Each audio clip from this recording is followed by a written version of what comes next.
வெளியுறவு கொள்கையில் ஒன்றிய பாஜக அரசு தோல்வியடைந்து விட்டது. நரேந்திர மோடி பலவீனமான பிரதமர் என்றும் முதலமைச்சர் மு க ஸ்டாலின் விமர்சனம்.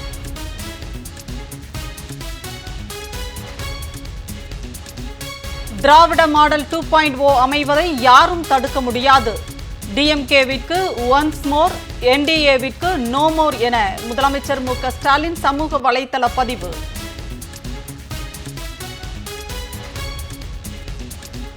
சிபிஎஸ்இ 6ஆம் வகுப்பில் 3வது மொழி கட்டாயம் என்ற ஒன்றிய அரசின் அறிவிப்புக்கு முதலமைச்சர் மு க ஸ்டாலின் கண்டனம். இந்தி பேசாத பிராந்தியங்களில் இந்தியை திணிப்பதற்கான மறைமுக முயற்சி என்று விமர்சனம். அதிமுகவின் நிலைப்பாடு என்ன என்றும் எடப்பாடி பழனிசாமிக்கு கேள்வி. சட்டமன்ற தேர்தலில் 200 தொகுதிகளுக்கு மேல் திமுக கூட்டணி வெற்றி பெற்று ஆட்சியமைக்கும். திமுகவை 7வது முறையாக ஆட்சியில் அமர்த்த மக்கள் தயாராகிவிட்டதாக கன்னியாகுமரி தேர்தல் பொதுக்கூட்டத்தில் முதலமைச்சர் மு க ஸ்டாலின் உறுதி.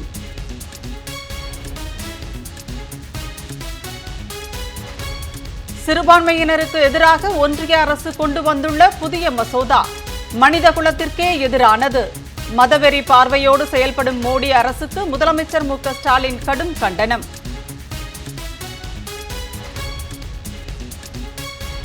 திருப்பத்தூர் மற்றும் சிவகங்கை தொகுதிகளில் துணை முதலமைச்சர் உதயநிதி ஸ்டாலின் வாக்கு சேகரிப்பு. ஜாடிக்கேத்த மூடி போன்று மோடிக்கு ஏற்ற முரட்டு அடிமையாக எடப்பாடி பழனிசாமி உள்ளதாக விமர்சனம். எக்காரணம் கொண்டும் பாஜகவை தமிழ்நாட்டிற்குள் நுழையவிடக் கூடாது என வாக்காளர்களுக்கு கோரிக்கை.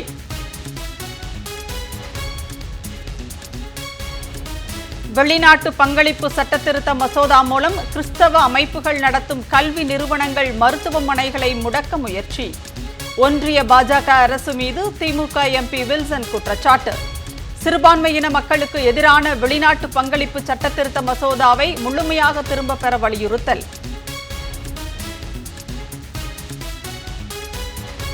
நடிகர் விஜய் பிரச்சாரத்தில் தொடரும் அத்துமீறல். புதுச்சேரியில் பொதுமக்களுக்கு இடையூறு ஏற்படுத்தும் வகையில் விதிகளை மீறி பிரச்சாரம். விஜய் பிரச்சாரத்தின் போது விபத்து ஏற்பட்டு பெண் காயமடைந்ததால் பரபரப்பு.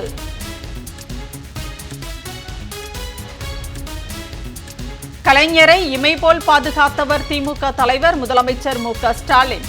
பழனிசாமி இனியும் அவதூறு பரப்பினால் அரசியல் களத்தில் பின்னங்கால் பிடரியில் அடிபட ஓட நேரிடும் என வைகோ எச்சரிக்கை. சிறுபான்மை மக்களை ஒடுக்குவதற்காக FCRA சட்டத்தை பாஜக அரசு கொண்டு வந்துள்ளது. FCRA சட்டத்தை எதிர்த்து பழனிசாமி ஒரு வார்த்தை கூட பேசவில்லை என திமுக துணை பொதுச் செயலாளர் கனிமொழி குற்றச்சாட்டு.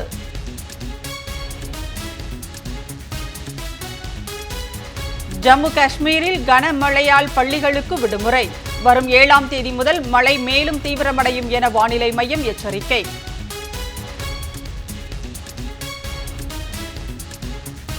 மகாராஷ்டிரா அருகே உள்ள தாத்ரா ஹவேலி யூனியன் பிரதேசத்தில் நைட்ரஜன் எரிவாயு சிலிண்டர் கிடங்கில் பயங்கர வெடி விபத்து. கிடங்கு மேலாளர் உள்பட 4 பேர் சம்பவ இடத்திலேயே பலி.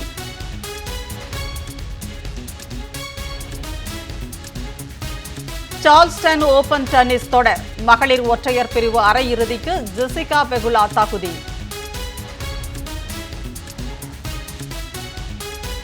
IPL தொடரில் இன்று 2 லீக் போட்டிகள். டெல்லியில் நடைபெறும் போட்டியில் மும்பை, டெல்லி அணிகள் மோதல். மற்றொரு லீக் போட்டியில் குஜராத், ராஜஸ்தான் அணிகள் பல பரீட்சை.